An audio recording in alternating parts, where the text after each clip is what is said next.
গাজায় ত্রাণ প্রবেশে ইসরায়েলি নিষেধাজ্ঞা, পুতিনের উদ্বেগ প্রকাশ।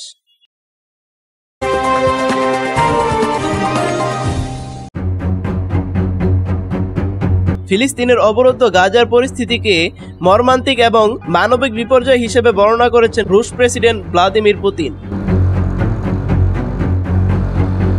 সেই সঙ্গে উপত্যকাটিতে ত্রাণ সরবরাহের উপর ইসরায়েলি নিষেধাজ্ঞার সমালোচনা করে এটিকে বিশেষ উদ্বেগজনক বলে অভিহিত করেছেন।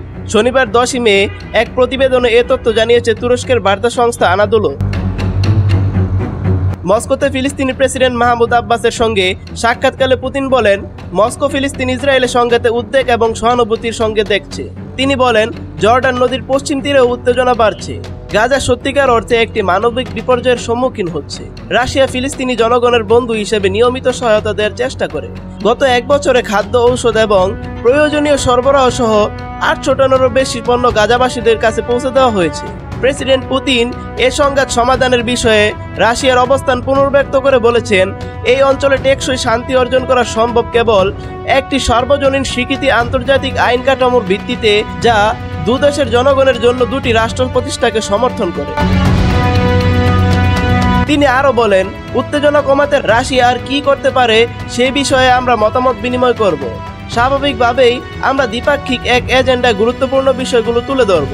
আব্বাস রাশিয়ার সমর্থনের জন্য পুতিনকে ধন্যবাদ জানান এবং বলেন, মস্কো ন্যায় বিচার, ফিলিস্তিন রাষ্ট্র গঠন এবং ফিলিস্তিনি জনগণের অধিকারকে ধারাবাহিকভাবে সমর্থন করে আসছে। ফিলিস্তিনি প্রেসিডেন্টের মতে তার প্রশাসন ইসরায়েলের সঙ্গে যুদ্ধবিরতি সমর্থন করে এবং ফিলিস্তিনিদের পুনর্বাসন বা গাজায় বিদেশি প্রশাসন প্রতিষ্ঠার প্রস্তাব প্রত্যাখ্যান করে।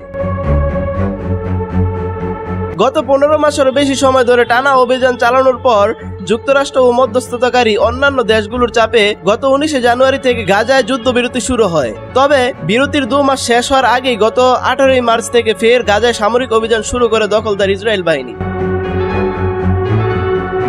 দ্বিতীয় দফার এই আগ্রাসনে 2700 ফিলিস্তিনিকে হত্যা করা হয়। এছাড়া গাজায় আহত হয়েছেন 7000-এরও বেশি ফিলিস্তিনি।